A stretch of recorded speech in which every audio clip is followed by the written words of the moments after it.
Welcome to Vahi TV world YouTube channel. B2 spirit விமானத்தை வடிவமைத்த இந்தியர் அமெரிக்க சிறையில் 32 ஆண்டுகள் அடைப்பு. யார் இந்த நோஷிர் கோவானியா? B2 ஸ்பிரிட் விமானத்தை வடிவமைத்தது ஓர் இந்தியர். ஆனால் அவர் தற்போது சிறை தண்டனையை அனுபவித்து வருகின்றார் என்று தெரியுமா? இந்த B2 ஸ்பிரிட் விமானங்களை வடிவமைத்தது நாத்ரோ கிராமன் என்ற ஒரு நிறுவனமாகும்.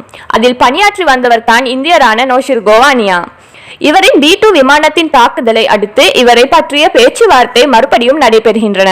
மும்பையில் 1944ஆம் ஆண்டு பிறந்த கோவானியா 15 வயதிலேயே டாக்டர் பட்டம், அதாவது PhD பட்டம் பெறக்கூடிய அளவுக்கு திறமையான ஒருவராக அவர் இருந்துள்ளார்.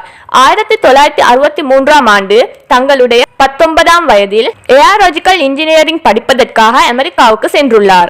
அதற்கு பிறகு அமெரிக்காவின் சிட்டிசன்ஷிப்பையும் பெறுகின்றார். மிகவும் அறிவு வாய்ந்த மாணவனாக கருதப்பட்ட இவர் பட்டம் பெற்ற ஒரே வருடத்தில் நாத்ரோ கிராமன் நிறுவனத்தில் டிசைனிங் இன்ஜினியராக பணியிலும் சேருகின்றார். நாத்ரோ கிராமன் நிறுவனத்தில் சீஃப் டிசைனிங் இன்ஜினியராக பணியாற்றி வந்த நோஷிர் கோவானியா தான் B2 ஸ்பிரிட் விமானத்தை டிசைன் செய்தார். வெப்பத்தை குறைப்பது மட்டுமில்லாமல் இந்த வடிவமைப்பு ரேடார்களில் ஒரு சிறிய பறவையாக மாற்றி காட்டியுள்ளது. எனினும் இந்த புகழ் சில ஆண்டுகள் மட்டுமே இவருக்கு கிடைத்தது.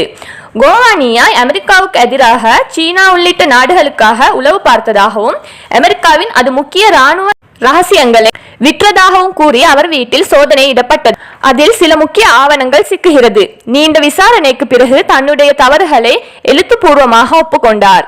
2010ஆம் ஆண்டு கோவானியா மீது 14 பிரிவுகளில் குற்றச்சாட்டுகள் பதியப்பட்டு 32 ஆண்டுகள் சிறை தண்டனை விதிக்கப்பட்டது. இப்போது நோஷிர் கோவானியா என்ன செய்கின்றார், எங்கே இருக்கின்றார் என்ற கேள்வி உங்களுக்குள் ஏற்படலாம். இப்போது அவர் கொலராடோவில் உள்ள மத்திய சிறையில் அடைக்கப்பட்டுள்ளார். இதுபோன்று மேலும் பல செய்திகளை தெரிந்து கொள்ள எங்களுடன் இணைந்திருங்கள். உங்கள் ஆதரவு எங்களுக்கு முக்கியம்.